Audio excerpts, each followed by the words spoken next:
que sucede es que la psicología lo que hace es, digamos, hubo muchas ramas y también cómo nació y demás.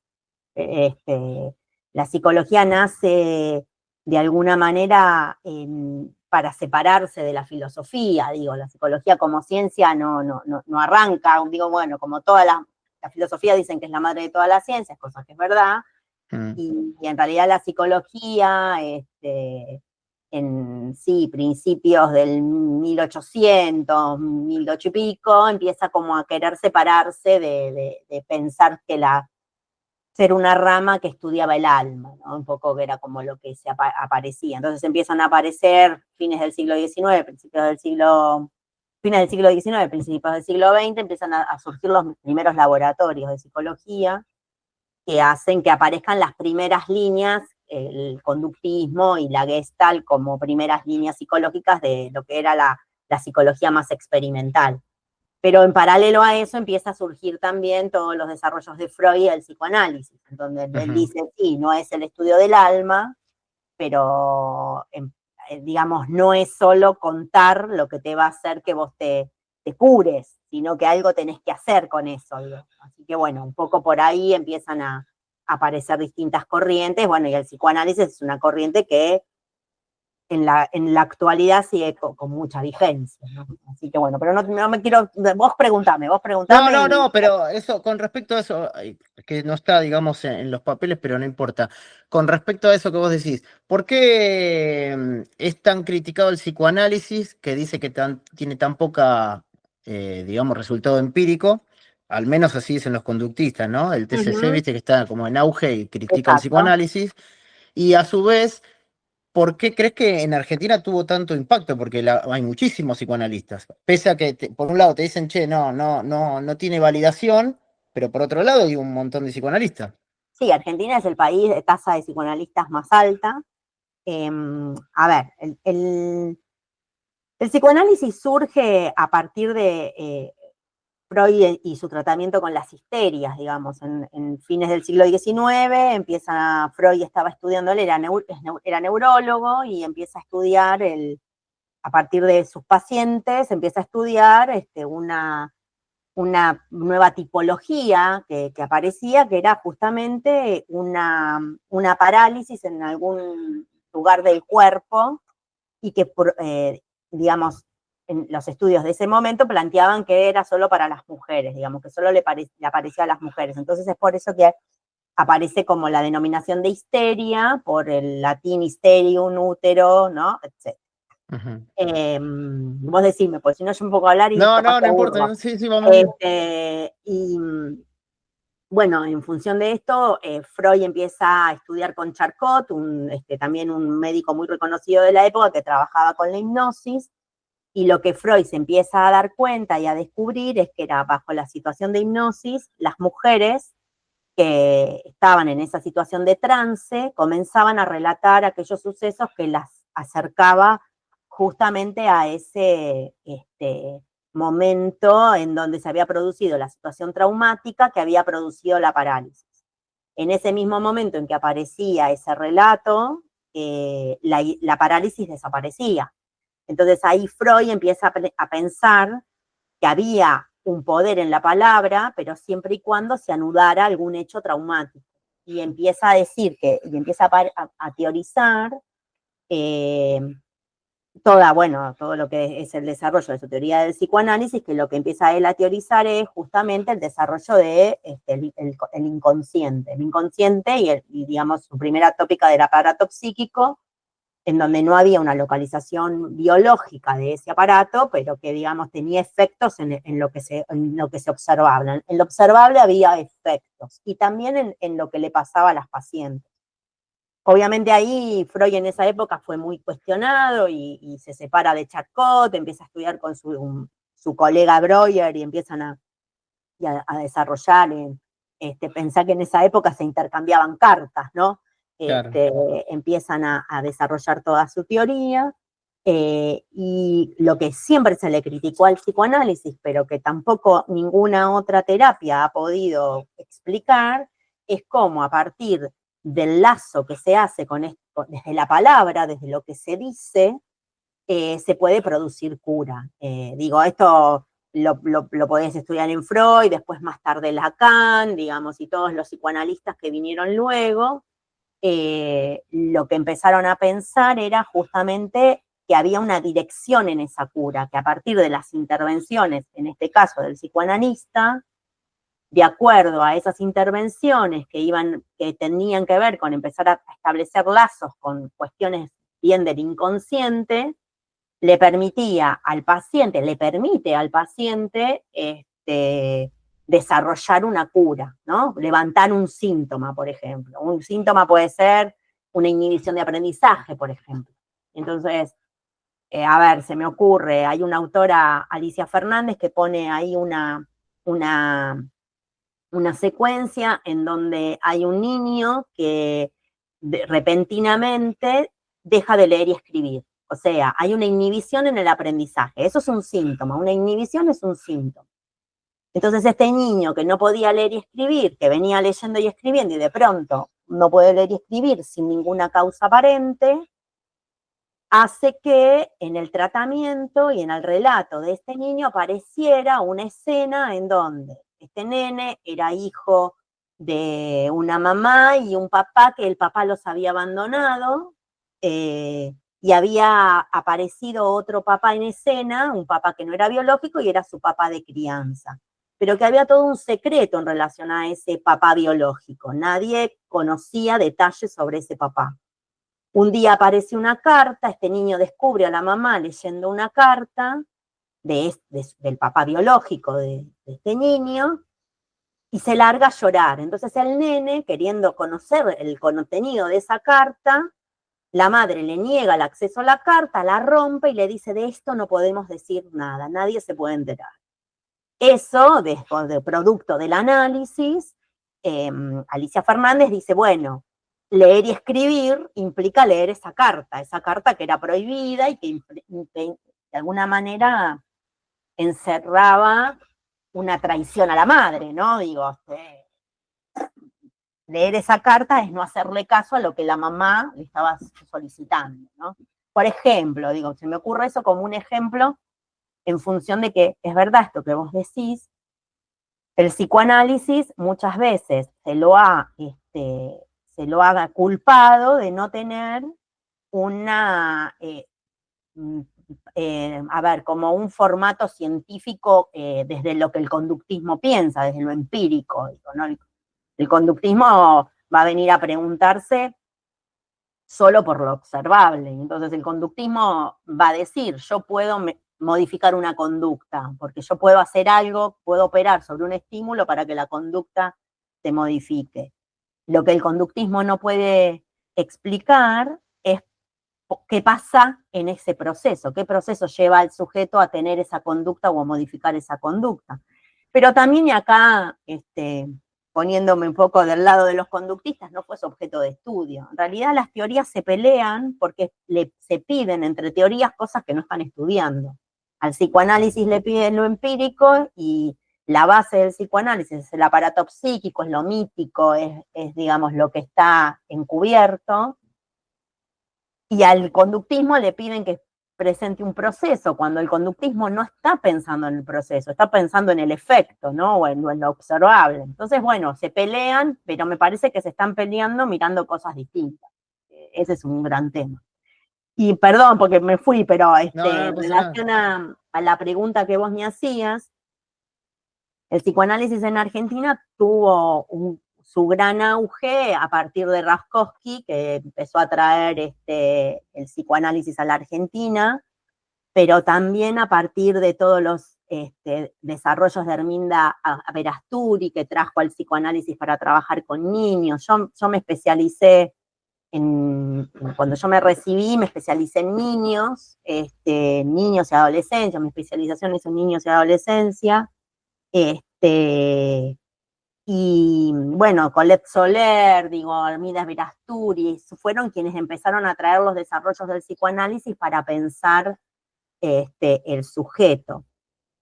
En un principio, el psicoanálisis era como una terapia que hacían las élites, ¿no? Era como una terapia de élite, no se pensaba la terapia psicoanalítica para los sectores más populares. Eso se fue modificando, por suerte, digo, después que yo me recibí en el 2000 de psicóloga y hice mi concurrencia en el Hospital Vecinal de Lanús, digamos, estuve 5 años en el hospital con una figura concurrente, luego pasó a llamarse visitante, bueno, era una forma de que nos dejaban quedarnos en el hospital, ¿no? Y yo tengo muy buenos recuerdos del hospital, de hecho el hospital fue lo que a mí me empezó a despertar la curiosidad sobre la clínica desde la salud mental comunitaria, digamos, pensar el psicoanálisis ya no solo como una terapia que tiene efecto. Claro, lo que pasa es que el efecto del psicoanálisis no es un efecto inmediato, no es como cuando vas al traumatólogo, te duele el pie y te dan un analgésico, te dicen ponete la almohadilla de calor y ya está. En general la salud mental lleva mucho más trabajo, lleva mucho más padecimiento, el padecimiento mental es mucho menos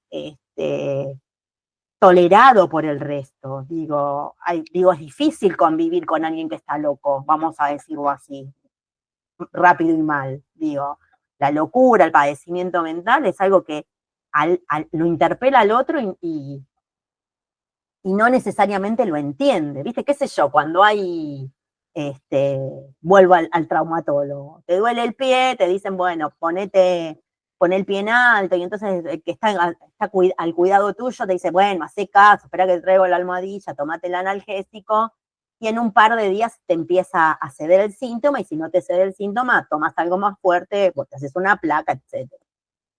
Hay como Claro, una en algún rap... punto, Sí, perdón, sí, digo, en algún punto es como que el padecimiento físico tiene más empatía, o la persona tiene más empatía con un padecimiento físico que psíquico, sí, porque no totalmente. lo comprende, no lo entiende, y de hecho, hasta en algún punto aquello que como decís vos, mal dicho, loco, es estigmatizado.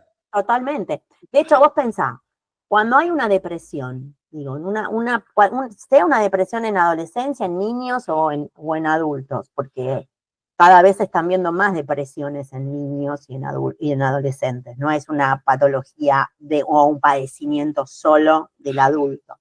Pero pensemos en cualquier situación de depresión, ¿no? En donde a veces quizás familias que dicen, pero estás todo el día tirado, vos tampoco te querés, vos no estás haciendo ningún esfuerzo.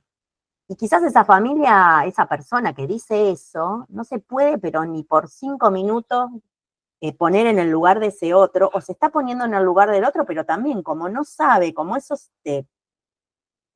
también te invade, digo, el padecimiento mental, cuando son cuestiones graves, es muy difícil estar ahí, ¿no? Ser el otro que acompaña, porque no lo entendés, porque no se pasa rápido, porque lo llevan al psiquiatra y el psiquiatra no da pie con bola con la medicación, porque el psicólogo le dice cosas que lo hace que se ponga peor. Digo, él sale del psicólogo y sale peor de lo que entró, y entonces ¿para qué va el psicólogo? El mismo sujeto que está en ese padecimiento le cuesta mucho reconocer ese padecimiento, pedir ayuda, reconocer que eso está pasando. Entonces, no es tan sencillo. Yo te contaba recién, cuando yo hacía mi concurrencia en el hospital, yo estaba en el equipo de niños. En esa época, te estoy hablando del año 2000, eh, yo me recibo, bueno, yo estudié psicología en la Universidad de Buenos Aires, lacaniana, ultranza, me acuerdo un profe de salud mental nos decía, Zaforcada, el titular de salud mental, de salud pública, perdón, no salud mental, nos decía, ustedes se están recibiendo de pseudopsicólogos y pseudopsicoanalistas, porque esto va a pasar, después que se reciban van a empezar a formarse. Y un poco te enojaba porque vos estabas peleando con los parciales y él te decía que lo que estabas haciendo era nada. Bueno, tenía mucha razón, no es que no era nada, pero la formación requiere de mucha formación después, cuando estudias cuestiones relacionadas con la salud, no te podés quedar con este, lo que leíste en la facultad, nadie, pero en psicología menos. sobre todo porque está muy atravesada por el contexto. Digo, a los sujetos le pasan de acuerdo al contexto en el que vive. Entonces, no sé, hasta hace 3 años estábamos pensando qué pasaba con la pandemia y qué efectos iba a tener la pandemia en los sujetos, y resulta que ahora tenemos la inteligencia artificial. Ya está, ya todo lo que estudiamos con la pandemia nos quedó corto. Entonces, yo me acuerdo que en el hospital nos pasaba eso, venía en el equipo, sobre todo cuando trabajas con niños o niñas, venía capaz una mamá ya desbordada, en donde ya el pibe se portaba mal en la escuela, la llamaban toda la semana, no sabía más qué hacer, la escuela la derivaba. Y la derivaba y vos le decías, bueno, vamos a tener una entrevista con ustedes, con los papás o las personas que están a cargo de este niño o esta niña, y capaz la mamá, el papá decía, no, pero yo no tengo que, a mí no me mandaron al psicólogo, tiene que venir este pibe porque se porta mal, porque no aprende, porque pega, porque, ¿no? Yo recuerdo escenas donde capaz un peque entraba al consultorio, y pasaba algo, con niños trabajamos mucho el juego y trabajábamos mucho desde herramientas, ¿no? Y entonces el peque Desde la entra, mirada, perdón, te pregunto de curioso, desde la mirada dale, de, de Melanie Klein, ¿lo hacen o de Winnicott? desde todas. Ah, No te todas. puedo decir que había una. Capaz en ese momento, cuando estaba yo haciendo mis primeras armas en el hospital, eh, leías todo lo que tenías a tu alcance. Después te empezás a sentir interpelado o a sentir también como más de acuerdo con un autor con otro, y después te empezás a dar cuenta que necesitas de todos los autores. Referentes muy importantes como Melanie Klein o como Winnicott, porque Winnicott trabaja mucho el juego, pero después empezamos a leer, pues te empezás a meter con todos los desarrollos de Arminda Verasturi, de Colette Soler, y también de Silvia Bleichman, una psicoanalista argentina que nos dejó hace muy poquito tiempo, que empezaba a preguntarse qué pasaba con estos sujetos y qué pasaba con los espacios de aprendizaje. Bueno, digo, empezás como, después ya no te podés quedar con una sola teoría. Sería muy necio de mi parte decir que yo puedo decir que puedo trabajar desde una sola teoría o desde un solo autor. Obviamente que tenés autores con los que te sentís más a gusto. Yo digo, el psicoanálisis para mí es una teoría que no solo es una gran teoría desde lo psicoterapéutico, ¿no? Digo, desde cómo dirige la cura y demás, eh, pero a mí me parece que el psicoanálisis, lo más interesante que descubrí hace unos años del psicoanálisis, es que un gran analizador de la cultura. Vos tenés textos de Freud de cabecera, qué sé yo, El malestar en la cultura, El porvenir de una ilusión, textos en donde Freud se mete con la cultura, Totem y Tabú, se mete a analizar la cultura, se mete a analizar al sujeto en su entorno, al sujeto como parte de una construcción con el otro. Y cuando después empezás a ver otras miradas, yo me empecé a formar, digo, me formé toda mi vida para laburar con adolescencia y pensar yo estoy ahí como en la intersección entre la educación y la salud mental. Me interesa un montón los espacios de salud para promover salud. Digamos, hay algo que a mí me interesa personalmente, que es trabajar para promover salud. Durante muchos años trabajé sobre los síntomas, con síntomas, de atención en consultorio. Digo, cuando yo me recibí en el año 2000, y hice un poco el caminito que hacemos todos cuando nos recibimos en la universidad. Salís con un título y con un terror de que no sabés qué. Y bueno, yo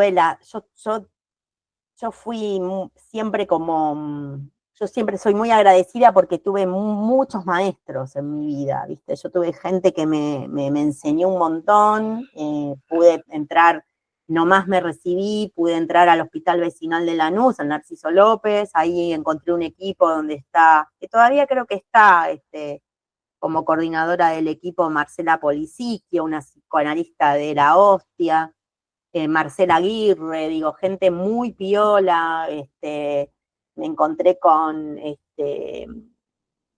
la licenciada Menjay, supervisora, Steinberg, Graciela Steinberg, otra genia, ahí hice mi especialización en niñez y adolescencia. Después de esa especialización, me empezaron, digamos, por el laburo que yo empecé a hacer en el hospital, empecé a dejar un poco el consultorio. Yo hice el caminito, ¿viste? Fui al hospital, me puse mi consultorio privado, trabajé en Cruz Roja, también en el hospital de día de Cruz Roja, en atención a pacientitos, y lo que me empezó a mí a pasar era que eso solo a mí no me era suficiente, sentía que eso no era solo lo que yo quería hacer.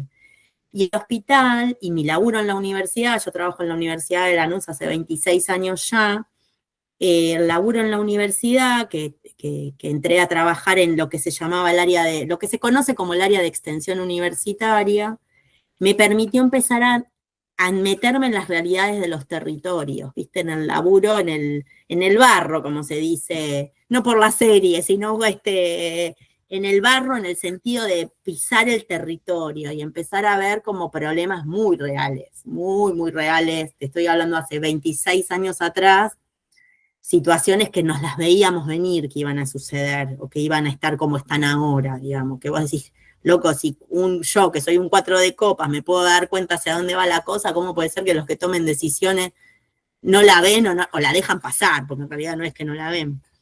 Pero bueno, nada, eso es otra discusión y ahí empecé como a meterme me empezó a interpelar por qué los pibes tienen que llegar a situaciones de consumo, por qué un pibe tiene que elegir consumir, por qué el consumo tiene que ser una opción para un pibe, por qué el delito tiene que ser una opción para un pibe. ¿Por qué? ¿Por qué? Empecé a preguntarme, digo, ¿por qué un pibe tiene que elegir ir a chorear? ¿Por qué? ¿Por qué tiene que elegir eso? ¿Por qué no le damos otras? Porque no tiene otras opciones para elegir. Digo, no, los pibes no se levantan y dicen, voy a ir a afanar. Los pibes van haciendo lo que su contexto les va mostrando y lo que van pudiendo, ¿no? Entonces, bueno, me empecé como ahí a preguntar qué pasaba con estos pibes, que no había idea de lo que sucedía, empecé a laburar con pibes que estaban en situaciones muy complejas, de barrios populares de Lanús, y ahí me empecé a formar en salud mental comunitaria. Primero hice un posgrado en Flaxo de psicoanálisis y prácticas socioeducativas, entonces ahí me empecé a mirar qué pasaba con lo socioeducativo, qué pasa con cómo la educación puede ser promotora de salud, me empecé a meter en esa intersección, después hice la maestría en salud mental, ahí me metí también a mirar qué pasa este, con estos pibes y pibas que no eligen la escuela, ¿por qué no eligen la escuela? ¿Qué está pasando ahí? Digo, ¿qué papel cumple la escuela? Eh, Ahí, bueno, mi tesis de maestría fue justamente analicé un programa que armé en la universidad, que se llama La UNLA de los Jóvenes, cuando yo era directora de cooperación en la universidad, armé ese programa, eh, y ese programa me llevó como a mirar pibes que no estaban en la escuela y que decían que a la universidad venían a aprender y que dejaban la escuela porque en la escuela estudiaban. Entonces empecé como a tensionar esa idea del aprender y el estudiar, lo impuesto y lo elegido. Y en función de eso empezamos a armar distintas dinámicas con pibes, creando otros programas. Después creé un programa de líderes comunitarios, en donde los pibes más grandecitos ya empezábamos a trabajar mucho más allá de su proyecto de vida, sino cómo ellos podían empezar a hacer algunas modificaciones en sus comunidades. Después de eso nos llevó a armar otro programa. Vos decime, porque yo capaz te digo como No, no, dónde. no, está buenísimo porque justo esto que estás hablando es lo que, digamos, hacia dónde apunta el tema de la entrevista con respecto al trabajo comunitario y vos en eso tenés vasta experiencia, así que buenísimo. Sí, yo Lo digo que único que, Dale, Perdón, dale. lo único que me generaba dudas es con respecto a que uno entiende que el psicoanálisis, digamos, es una terapia larga, ¿no? Como para llegar a algún resultado, no es que es rápida como el TCC, sin embargo, se trabaja en estos ámbitos. O sea, ¿qué relación habría o cómo se trabaja en eso? Sí, es que en realidad yo siempre digo que a veces hay malas lecturas de las teorías, ¿viste? A los conductistas le dan con un caño porque le dicen, y bueno, los conductistas tiene que ser así, si no es así, ya está. Lo importante es saber cuál es el objetivo que vos tenés como terapeuta. Digo, cuando a mí me pasaba en el consultorio, yo intervenía desde una dirección de cura.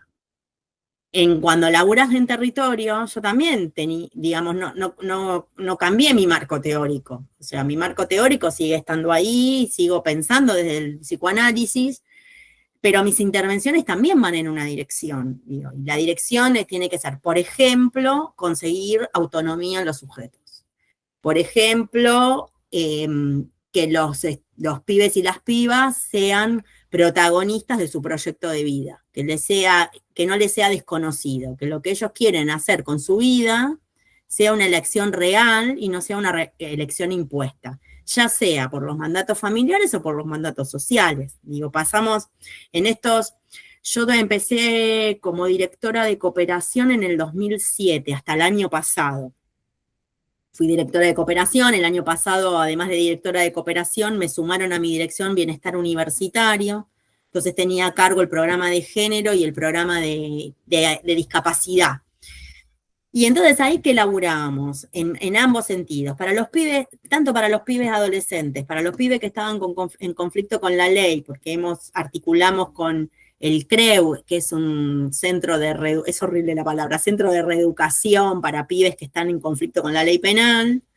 Y vos los ves a los pibes y te los querés llevar a tu casa. Digo, tienen la edad de mi hijo. Digo, los pibitos son pibitos que están presos, porque se mandaron un macanón, digo, porque no terminan presos porque se chorearon un celular. Se mandaron una macana grande, que la verdad que yo no sé ninguna de las causas de los pibes con los que laburé. La verdad que no lo sé.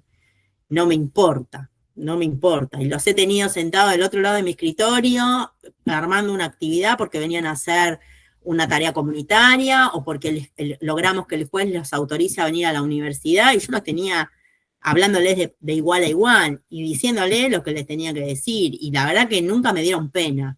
Pero sí me pregunto, ¿cómo un pibe llega a esa situación? Pibes que están presos, digo, tienen 15, 16 años, están presos. Y están presos porque se mandaron una macana grave, porque en el sistema penal de nuestro país sabemos que si ni los adultos a veces por cosas graves van presos, imagínate un menor, ¿no? Entonces, bueno, ahí podemos entrar en toda la discusión de la baja de la edad de inimputabilidad. No la arreglás bajando la edad. Reino Unido tiene la edad de inimputabilidad a los 12 años. Y el revuelo que causó esa serie Adolescencia que dieron en Netflix hace unos meses atrás, que fue muy famosa y que generó todo un revuelo, qué sé yo, era un pibito que tenía 13, iba preso. Ahí nos mostraban el sistema penal del Reino Unido, a los pibes a los 12 años se mandan una bacana, van presos. Eso no les baja el delito lo baja otra cosa, el delito lo baja que vos le garantices educación, que le garantices espacios de esparcimiento, ocio, un lugar digno para vivir, eso baja el delito, pero eso implica decisiones del Estado, que ni los anteriores ni los actuales mucho menos, van a tomar. Entonces, me parece que tiene que ver con eso. Digo, enseguida vamos por la más fácil, ¿viste? Bueno, bajemos la de inimputabilidad. Yo te puedo asegurar que con eso no lo resolvemos. No lo vamos a resolver porque los pibes están arrasados, digamos, la psiquis de nuestros adolescentes están arrasadas. Primero porque fueron muy pequeños pasando una pandemia, donde a las 8 de la noche prendíamos todas las tele para ver cuánta gente se moría. O sea, estaba lo mortífero todo el tiempo ahí. Y por otro lado, los pibes están ahí con adultos que están mirando para otro lado, adultos que están muy cerca, porque también tenemos papás. Ahora el tema de la maternidad y la paternidad, con el tema de la ESI, empezó otra vez a encauzarse para hacia otros lados. Bajaron mucho las estadísticas de natalidad, bajaron mucho las estadísticas de embarazo adolescente, que hace 20 años atrás el embarazo adolescente era una cosa como más de lo cotidiano. Eso ahora, y eso es la ESI, eso es una política pública de promoción de salud, que a mí que me interesa la promoción, la vengo siguiendo por en ese sentido. Eso es promoción de salud. Pibes que deciden si quieren ser mamás o papás, pibes que deciden qué quieren hacer con su género, con quién se quieren acostar, a quién quieren amar. Eso es fantástico que pase. Que no nos pasaba a nosotros. No sé, vos capaz tenemos edad parecida, pero digo, yo tengo 50 años en breve, digo, nos pasa eso, digo, no. Sí, yo también. Bueno, viste, no, nosotros no teníamos esa, o sea, hacíamos lo que podíamos con lo que teníamos. Los pibes de ahora también se las ven con otras, se ven con mucha información. Yo capaz te puedo hablar de adolescentes porque es con lo que más laburo, o de lo que más conozco, pero tienen mucha información, están sobreestimulados, están sobreadaptados, están en un mundo en donde los adultos están también sobreocupados, o sea, familia, ya no es la familia de, mi vieja era la ama de casa, mi viejo era el que laburaba, y a la noche todos nos sentábamos en la mesa, papá. Ahora no pasa eso, ahora las familias que capaz tienen 3, 4 laburos, y eso impacta en el desarrollo de los adolescentes. Y Y justamente digamos, en eso, en esto que contás vos qué crees que impacto tiene la escucha en estos adolescentes. a mí me parece que la escucha es lo único que los puede zafar, la apertura, pero una escucha sincera, una escucha sincera, una escucha real. No la escucha de que te escucho mientras contesto el WhatsApp, no la escucha que te escucho mientras estoy poniendo el lavarropa. Digo, una escucha sincera y una escucha atenta y tolerante, porque es muy probable que nos digan cosas que no tengamos ganas de oír. Digo, los pibes nos pueden reclamar cosas que no tenemos ganas de oír. Y bueno, justamente es a la que tenemos que aceptar, ¿no? Abrir espacios. En los años que yo vengo laburando, yo ahora, bueno, cambié mi función en la universidad. El año pasado me nombraron decana del Departamento de Planificación y Políticas Públicas. Y ahí se me vino como el gran desafío de empezar a llevar todo lo que venía haciendo a un departamento justamente de planificación y políticas públicas. En un país en donde es difícil planificar y en donde la política pública tiene muy bajo el precio, digamos, le han bajado mucho el precio a la política pública. Entonces, en esa estamos batallando, ¿no? Y ¿sabés qué me pasa? Que estamos mirando mucho ahora las trayectorias, ¿viste? Estamos trabajando en las trayectorias de los estudiantes, digo, las carreras se hacen excesivamente largas, los pibes, las pibas llegan a la universidad bastante desgastados, digo, con problemas. Digo, lo que dice el diario de que los pibes no comprenden texto, es de verdad, sí, no te voy a mentir, no es que es mentira eso. Pero tenemos que empezar a preguntarnos qué tipo de profesional queremos formar, porque estamos formando profesionales para un mundo que está recontra. Siempre la formación está lejos de lo que la realidad, esto que te decía, que mi profe nos había dicho una vez, ustedes son pseudo psicólogos o pseudo psicoanalistas, y que tenía razón, y sí, porque vos te formás y lo que viene adelante no lo sabés, o sea, te formás para problemas que no existen, pero con problemas viejos, o sea, ¿no? Mirando, analizando cosas viejas. Claro, por eso el Pero problema, digamos, como que nace o se origina ya en la educación primaria, secundaria y de ahí en adelante. sí, sí, igual ahí, yo ahí, viste, tengo como, eh, trato de ser cuidadosa en este sentido. Siempre le echamos la culpa los universitarios desde esa torre de Babel que estamos los universitarios, los académicos, los que nos dedicamos a la academia, a veces nos tildan de aburridos, y la academia, viste, es leer, estudiar, viste, no, el imaginario es, yo formo equipos de investigación, estoy dirigiendo un equipo de investigación, invito a estudiantes, a mis estudiantes, invito a que vengan como ayudantes, auxiliares, ¿no? De investigación, como auxiliares docentes. Laburo mucho, me encanta me encanta laburar con los pibes, estudiar con los pibes, me encanta, es como una adrenalina súper interesante. Yo batallo bastante en un medio en donde lo académico está por encima de todo, ¿no? Los títulos y demás. Y sí, yo medio sigo en eso, hice especialización, posgrado, hice la maestría, ahora estoy escribiendo mi tesis doctoral, estamos en ese subidos, en ese caballo, digamos. Pero lo que trato de no perder de vista es cómo comunico lo que aprendo. Eso nos mata si lo perdemos de vista, porque nos hacemos... Yo siempre uso una frase que a mí hay que desacartonar la academia, ¿viste? Hay que sacarla de esa cosa estricta, A mí me pasa con los estudiantes, yo estoy en materias de primer año, doy clases en posgrado también, y te pasa que te miran como si estás arriba, ¿viste? Y a mí eso me incomoda bastante, porque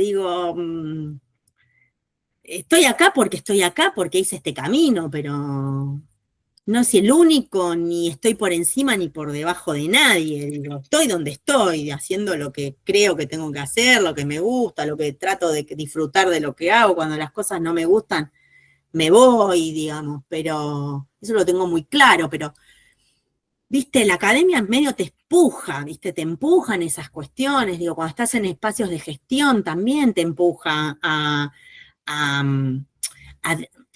desconfiar, ¿no? A que si alguien viene y te dice algo, te lo está diciendo, ¿por qué te lo dice, no? O compartís una idea, eso que, bueno, la psicología social lo trabaja muy bien esto cuando habla de las ansiedades que se juegan cuando vos entras a un grupo, ¿no? Y hay una cuestión media paranoica de, bueno, no voy a decir todo lo que sé, a ver si me roban una idea, y esa idea era mía.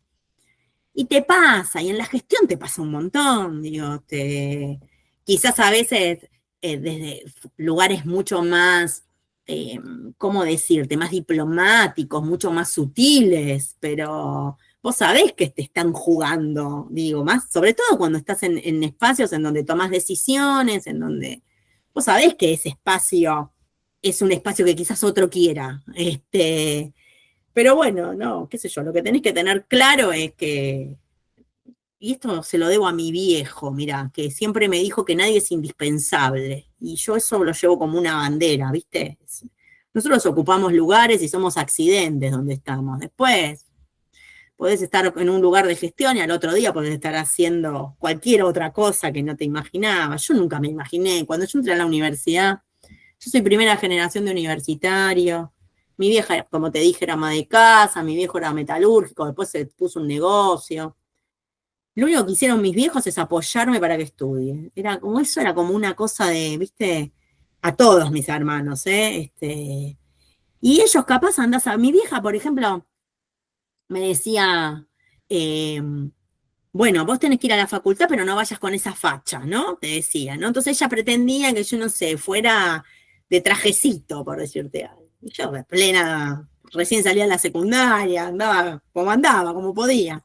Y claro, pero andás a ver en el imaginario de mi vieja lo que implicaba que yo hubiera llegado a la universidad, algo que quizás ella habrá querido hacer y no pudo terminar el secundario, porque terminó la primaria y en esa época las mujeres no iban a la escuela secundaria, las ponían a estudiar corte y confección, bueno, dibujo y pintura, lo que las mujeres podían hacer. Después se tenían que casar, tener hijos, ser buenas esposas, ¿no? Iba por ahí.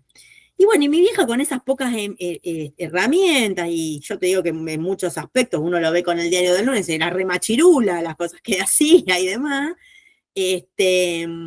bueno, me apoyó siempre, digo, y me apoyó estando presente y no, digo, yo tuve, bueno, tuve, no sé si la suerte, tuve la mala suerte, me pasó la vida, mi vieja se murió cuando yo empecé la facultad, y, pero había como un legado, ¿viste? Como en esa cosa que había una cosa de que yo sentía que era algo que ella me apoyaba, ¿no? Y a veces te lo preguntás, che, ¿qué diría mi vieja ahora? Y no sé qué diría. Después mi viejo, qué sé yo, cuando me recibí, que defendí la tesis de maestría, me acuerdo que lo llamo por teléfono y digo, gordo, él era la segunda pareja, es mi papá de crianza, y, y sabes que le digo, bueno, gordo, ya defendí la tesis, aprobé la maestría, te felicito, hija, no sé qué, después de felicitarme un montón, me dice, y te hago una pregunta, ¿eso para qué te sirve? Ahora, ¿qué podés hacer con eso, no? Como que era eso, ¿no? Y bueno, sí, me parece que son las herramientas que bajan, y yo creo que en eso soy muy agradecida. Soy agradecida a toda la gente con la que laburé, soy agradecida de haber tenido un montón de experiencias con gente que no tiene nada, pero nada, digo, de lo que uno desde su lugar cómodo, ¿no? Dice, bueno, tenés un lugar donde dormir, comés todos los días, y yo he laburado con pibes que están en la calle, y entonces digo, ellos me enseñaron también mucho, digo, ahí me parece que está y ahí está el psicoanálisis también, ahí está de dónde lo puedes leer, cómo podés intervenir, está ahí también, sí. ¿Y vos cómo crees que en esos ámbitos se construye la confianza con esos chicos? Eh, y mira, la confianza se construye primero desde una mirada sincera, sincera, real. Em, a mí me costó trabajo darme cuenta que yo no les iba a cambiar la vida a los pibes, que si la vida cambiaba, si su proyecto de vida cambiaba, era porque ellos estaban haciendo un laburo enorme, no me lo debían a mí. Pero, viste, en la omnipotencia de uno a veces cree que porque hace algo, eso es suficiente para cambiarle la vida a alguien o que te deben algo, ¿no? Entonces, primero construís desde ese lugar, la confianza la construís desde el lugar de la sinceridad, de la verdad. Eh, me acuerdo muchas veces, yo tuve la oportunidad de armar equipos de laburo y entonces cuando había equipos, las chicas en el equipo, no sé, me acuerdo de una chica trabajadora social que, bueno, quería acompañar a un pibe que tenía 17 años y no tenía DNI todavía. Entonces, un poco mi intervención fue, bueno, sí, acompañarlo, enseñarle cómo hacer el trámite. Viene y me dice, no, pero no tiene plata para pagar el DNI. 35 pesos salía en esa época. Y yo le digo, bueno, pero si va al juzgado de paz, se lo hacen sin costo. Y la piba me mira y me dice, 35 pesos sale el DNI. Sí, pero no tiene los 35 pesos. Enseñale cómo va a ir al juzgado de paz. Me acuerdo que ella se reenojó conmigo y me dice, yo la voy a acompañar y le voy a hacer el DNI y se lo pago yo. Mira, a mí no me parece que se lo tenés que pagar vos, pero haz lo que quieras. Bueno, la cuestión que día de lluvia, todo se va hasta otro, no era en Lanús, era en otro lado, bueno, se viaja, me llama por teléfono indignada que el pibe no había ido. Y yo le dije, ¿y vos qué haces ahí? ¿El pibe te pidió que vos vayas? No, pero yo le dije que iba a venir y que yo le pagaba el trámite y qué sé yo. Y ahí yo agarré y le dije, ¿vos te pensás que lo que yo te dije fue por los 35 pesos? ¿O te pensás que te lo dije para que ese sujeto aprenda a hacer algo por sí mismo? Porque si siempre vas a estar vos ahí en el medio, ¿cuándo aprende? Y después le vamos a pedir que labure y que vaya a la escuela. ¿Por qué le vamos a pedir que labure y que vaya a la escuela? Si hay alguien siempre que le hace las cosas. Bueno, me acuerdo que de ahí volvió, se puso a llorar, se sintió como, viste, que había faltado a una orden que yo le había dado, bueno, todo lo que se le juega ahí en el medio que no venía al caso, y me acuerdo que fue por ahí, digo, y empezás y tenés que hacer todo un laburo para no ser tan omnipotente y omnipresente, ¿no? De querer hacer todo. Vos no le cambiás la vida a la gente, vos mostrás señales, das señales. Y la confianza ahí se genera. Cuando vos haces una apuesta, hay una autora que se llama Laurence Cornu que dice que la confianza es un vínculo, que es una apuesta al otro, una apuesta al otro, a que al otro va a poder. Pero que en esa confianza que vos generás también tenés que dar herramientas para que ese sujeto pueda construir desconfianza. Parece medio trabalenguas, pero en realidad, si te lo pones a pensar, claro, si vos le enseñás a la gente a que tiene que confiar ciegamente en las cosas sin ver qué puede hacer, y bueno, sí, es una forma, pero a mí no me da resultado. Digo, lo que me dio resultado durante todos estos años es cuando los confrontabas con lo que podían y lo que no. Y hemos tenido experiencias muy lindas que yo te puedo contar, pibes que estaban en la calle, pibes que te decían, si no venía acá al programa que hacíamos en la universidad, que hacemos en la universidad, lo siguen haciendo, como que yo no esté más en ese lugar, el programa sigue, me decía, ¿era la calle o me moría? Y es duro, ¿viste? Te pone piel de pollo, decir, pucha, ¿no? Mirá lo que generás con que capaz ni te das cuenta. Pero también me han pasado cosas horribles, digo, de cosas de que decís, pero pucha, si le damos todo, ¿cómo puede ser que? Y bueno, sí, también puede ser que el pibe se vaya, que el pibe no venga, que la piba quede embarazada y vos hiciste todo para que supiera los métodos anticonceptivos, bueno, pero igual, digo, sí, también, no se aprende solo de los éxitos, así que, sí, yo no podría hacer consultorio ahora, es lo único que te digo, yo ahora no podría trabajar, creo que no trabajaría en un consultorio, pero por el momento, hace años que no hago consultorio, porque me encanta la comunidad, me encanta el territorio. Sí, y se nota cómo lo contás y el rol que articulás vos entre la universidad y lo social, digamos, lo comunitario.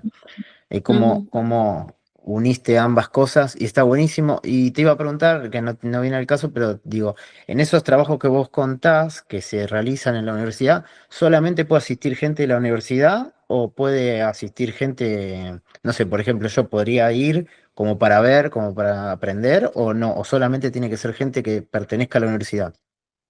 No, en los programas estos que te contaba, en la aula de los jóvenes, líderes comunitarios, hay otro que se llama Creando Lazos, que salimos ese programa lo armamos después de la pandemia, porque se nos había envejecido, decíamos nosotros, mucho la población.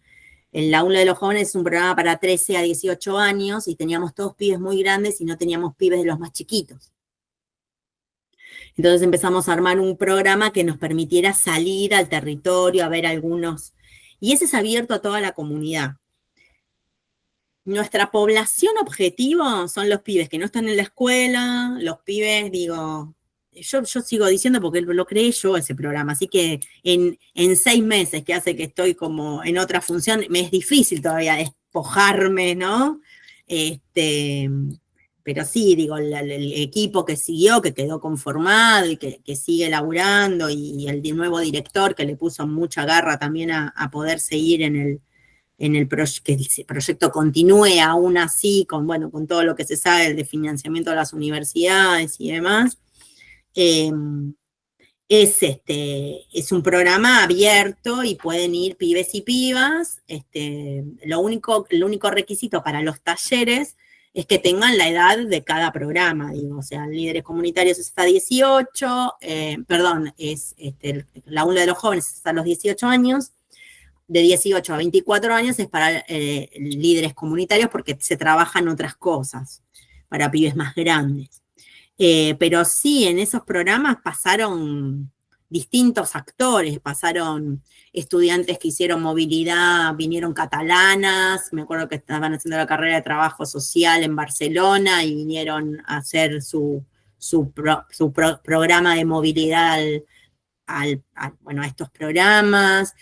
Somos centro de práctica para las carreras de la universidad, pibes de audiovisión, de trabajo social, de nutrición, de diseño industrial, de enfermería, trabajaron, hacen cosas en el programa y bueno, hacen sus prácticas en el programa. Han venido externos, investigadores que han venido a mirar el programa. Ahora nosotros, digo, yo estoy dirigiendo un proyecto que justamente estoy mirando, que está anclado a mi proyecto de tesis. Yo en el doctorado lo que quiero ver es cómo estas acciones que se hacen en las universidades se pueden pensar como prácticas de cuidado que promocionan salud mental. Entonces, estoy mirando eso. En esa línea armé un equipo de investigación para mirar todos los programas. Yo para el doctorado me voy a enfocar específicamente en el de los adolescentes, pero en el equipo que estoy trabajando, que estoy dirigiendo, estamos armando, lo que estamos mirando son todos los programas de la universidad, género, discapacidad, un espacio de escucha en salud mental que hay también en la universidad, estos programas para jóvenes y otras acciones que se hacen en la universidad que entiendo que pueden ser vistas como una práctica de cuidado y eso puede aliviar algunos sentires, ¿no? Y algunas cuestiones que les pasan a los sujetos. Estamos mirando eso, pero sí, es abierto, pueden venir todas las personas que quieran estudiar estos temas, o que quieran aportar, ¿no? Estos temas. Hemos recibido voluntarios de CES, se llama la fundación, que es una fundación argentina que trae voluntarios de distintos países de Europa, ¿no? Y les hace hacer una experiencia de voluntariado en Argentina. Y ahí yo tuve mis recaudos, ¿viste? Porque es como, lo voy a decir rápido y mal, pero es como, ¿viste? Que vienen a ver los monitos del circo, ¿viste? Bueno, nosotros los europeos venimos a ver a los chicos pobres, ¿no? Y yo, bueno, yo tuve la oportunidad que en el 2020 me invitaron a Madrid a contar la experiencia de este programa, un proyecto de España, y ahí yo me quedé como impactada porque, por lo menos con la gente con la que yo laburé en esos días que estuve por allá, los pibes que no eligen la escuela o no eligen trabajar, no están en el radar, ¿no? Digamos, los latinos tenemos un laburo, por mi laburo tuve suerte de trabajar estuve en un equipo de investigación con un proyecto Erasmus que estuve en Portugal, estuve en Colombia, en Perú, digo, estuve laburando bastante con Latinoamérica, Brasil, Paraguay.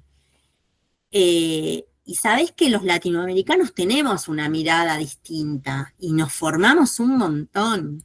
Europa, yo no les voy a bajar el precio a los europeos, son primer mundo, tienen también 500 años más de historia que nosotros, pero,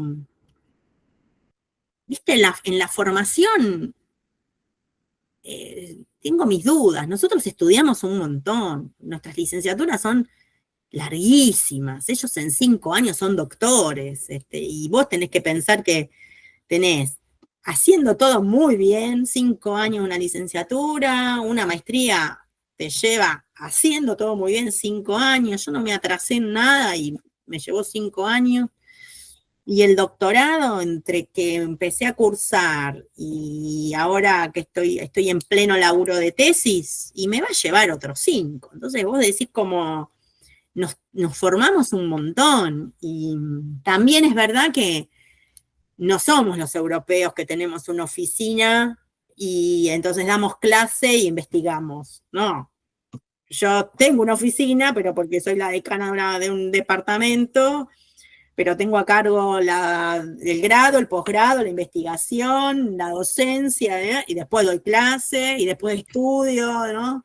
Y además soy mamá y tengo una vida fuera de la universidad.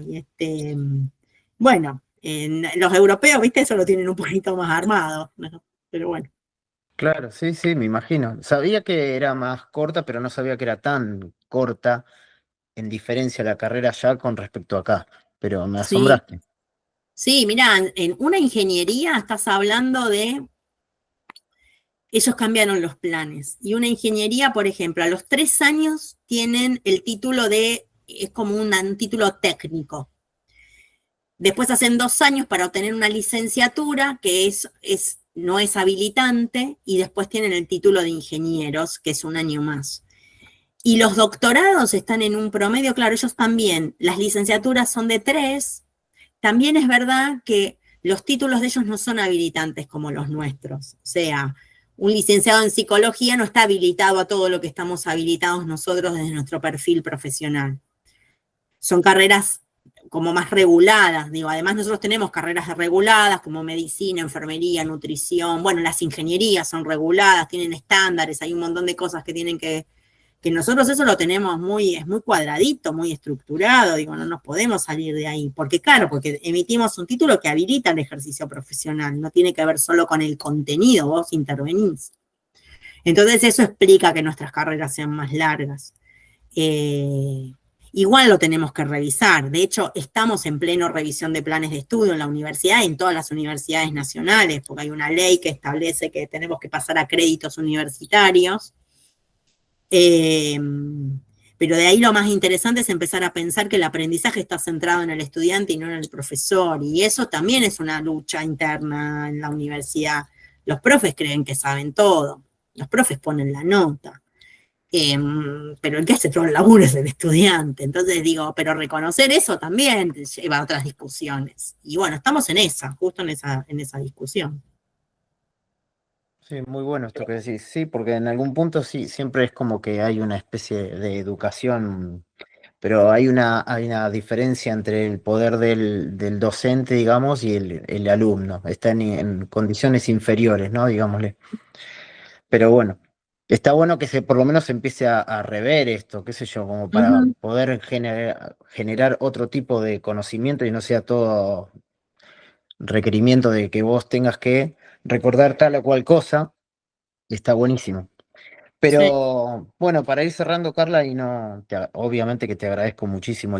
Pero por último, es que nada, si tuvieras que dejar un mensaje a quienes están empezando a trabajar en la comunidad, ¿qué mensaje darías vos? Sí, sí, capaz, sí, sugerencia, vamos a decir así, porque cada uno hace, viste, como el caminito que entiende que tiene que hacer. Yo diría lo que a mí me sirvió. Lo que a mí me sirvió es que nunca sentí lástima por nadie. Nunca me dio lástima a alguien. ¿Te puede tocar más a alguien que a otro? Sí, no somos, viste, de fierro y pasa situaciones que son muy dolorosas. Cuando uno labura en salud mental, sabe que tiene que laburar y que el otro está en una situación que no te sabe decir lo que le pasa. No puede, no es que no quiere, no es que es malo, no es que es mala, no puede, hace lo que puede con lo que tiene y con la historia que vivió. Y tenemos que ser respetuosos de eso, de sus historias, digo, los sujetos vienen con una trayectoria, con una mochila, con sus vivencias, con sus amores, con sus dolores, con todo eso vienen. Y bueno, uno tiene que trabajar desde ese lugar siendo respetuoso con eso. Trabajar, quien decide trabajar en territorio es un laburo precioso. Es un plus en tu formación. El territorio te da, te da preguntas, te mantiene todo el tiempo alerta. Se te queman las naves rápido, o sea, vos estás seguro de que esto te servía y a los 5 minutos te das cuenta que no. Para el que trabaje territorio, yo le recomiendo, bueno, acá me sale la maestra Ciruela, pero le recomiendo un texto que a mí me marcó y además desde alguien que fue docente mío en la maestría, que se llama Elena de la Aldea, y el texto se llama La subjetividad heroica, y lo descargas gratis, está en internet. Y es un texto que trabaja justamente la idea de el atender lo importante y no lo urgente, que la urgencia es tramposa, que todo siempre es urgente, pero que es tramposa. La urgencia no te deja pensar, la urgencia no te deja analizar la situación, la urgencia no te deja ver la posibilidad de revisar tu práctica. Entonces, ese texto para mí es un texto de cabecera para alguien que va a trabajar en el territorio. Otra de las cuestiones que sugiero es esto que hablábamos hace un rato, de ser sinceros y de también respetarse uno, que hay cosas que va a poder y otras que no. Nadie va a ir a salvar a nadie, o sea, nadie. Aunque está esto que el Eternauta trajo otra vez de que nadie se salva solo, es verdad, nadie puede laburar solo, nadie puede hacer las cosas en soledad, somos seres sociales, pero no se puede pensar que esa salvación, entre comillas, la generó uno. Uno intervino, mostró algunas opciones. No hay que guardarse opciones, hay que mostrarlas todas, hay que ser sincero en ese sentido. Pero uno también tiene que tener la humildad de reconocer que es el otro el que está haciendo todo el laburo. Cuando un pibe deja de consumir, sí, vos seguro que hiciste un montón de cosas para que ese pibe deje de consumir, pero el laburo más duro lo hizo ese pibe. Ese pibe pasó por la abstinencia, ese pibe sigue haciendo el esfuerzo todos los días de venir a buscarse otra vez la dosis. Entonces, ese laburo lo hizo el pibe, no lo hizo el terapeuta o el coordinador del grupo. Estudiar es otra cosa que me parece, digo, no podés trabajar con personas si no lees el mundo, no lees el contexto, lees el texto y el contexto. Ahí eso lo dice Freire, no lo digo yo. ¿Y qué más? Y cuidarse. Esto sí, muy importante, cuidarse a uno. Yo que estoy laburando justamente promoción de salud, hay que cuidarse, cuidarse uno, cuidar los equipos. Si uno arma equipos de trabajo, uno tiene que ser respetuoso con sus equipos. Saber qué es lo que le pide al equipo, no romper los equipos, no romperlos en el sentido de desarmarlos. No, tenés un equipo, cuidá tu equipo.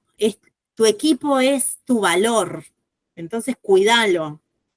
No le mandes un WhatsApp a las 12 de la noche un domingo, porque no va a poder resolver nada y se va a quedar pensando toda la noche, no va a descansar bien y el lunes te va a ir puteando. Entonces digo, no vayas por ahí. Digo, cuidá tu equipo, reconoce tu equipo, reconoce el valor de tu equipo.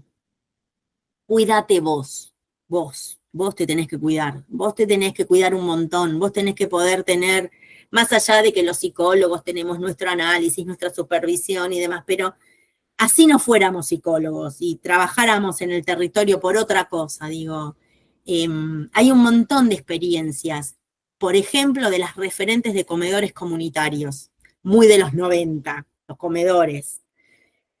Mujeres que cuidaban a todos, que le sacaban el turno a todas las otras chicas, que estaban a full y se morían, se enfermaban y se morían. ¿Por qué? Porque no se cuidaban ellas.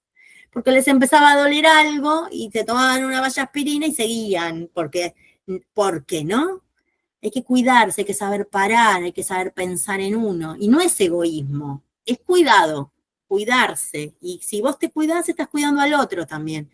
Porque después al otro día vas descansado, porque después al otro día no vas puteando, porque no vas haciendo las cosas sin ganas.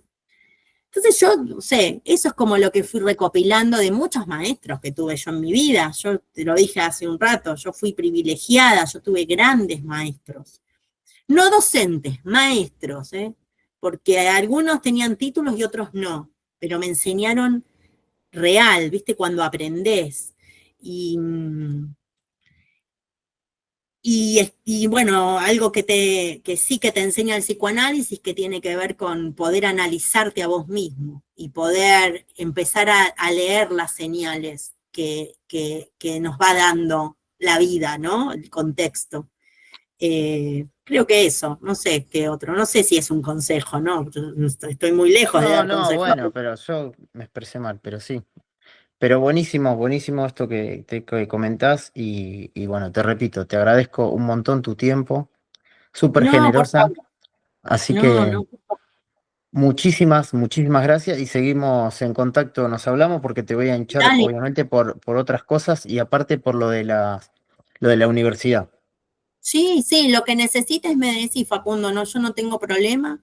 Y no, no, no me parece que yo sea generosa. Me parece que la única manera de que la cosa circule, de que el conocimiento circule es este. Porque si no, mira, yo voy a hacer hice una tesis de maestría que leyeron 5 personas. Y voy a hacer una tesis doctoral que leerán otras 5, ¿no? Digo, entonces la academia se acartona, se mete para adentro como un armadillo y no cambiamos nada. Entonces digo, me parece que estos espacios hay que valorarlos. La agradecida soy yo, hay que valorar estos espacios en donde alguien te pregunte por dónde andás, qué te funciona y qué no. Digo, y eso me parece que es buenísimo. Así que no, para nada. No hay ningún problema gracias a vos, no hay ningún problema. Me llamás para lo que necesites. Bueno, muchísimas gracias, te mando un beso Dale. enorme y nos Ahora hablamos. después te paso el enlace en cuanto me lo arma Meet, te mando el enlace para que te quede la grabación.